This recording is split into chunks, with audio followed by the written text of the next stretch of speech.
Sferki es una empresa asturiana encargada de la fabricación de carrocerías de microbuses, midibuses y vehículos especiales con presencia en toda Europa. Las principales tareas de fabricación serían las relativas al proceso pintado del vehículo y la fabricación de la estructura. Por otra parte, en este proceso se producen varios residuos de la realización del proceso productivo.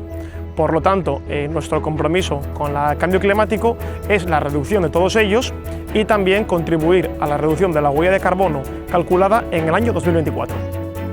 La empresa tiene un consumo anual de energía eléctrica situado en un torno a 470.000 kWh. Para reducir esa dependencia del consumo de energía eléctrica, pues hemos implantado una instalación de paneles solares en el techo de nuestras instalaciones que consiguen ahorrar hasta un 20% de la demanda eléctrica de la empresa. Debido a su éxito, estamos valorando la posibilidad de instalar una segunda oleada de paneles solares para lograr un aumento superior al 20%.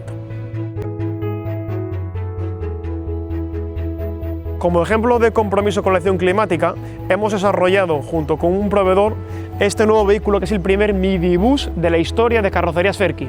Un vehículo 100% eléctrico a partir de la base del Iveco e-Daily, que tiene capacidad de hasta 28 pasajeros con la opción de PMR, hasta 7 sillas de ruedas.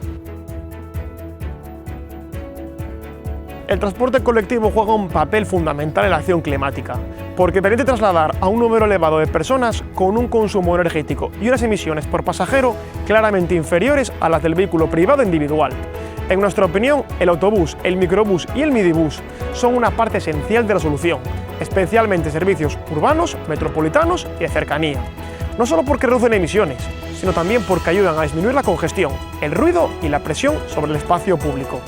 En definitiva, si de verdad queremos avanzar en la acción climática, el transporte colectivo no es una opción secundaria, es una necesidad estratégica.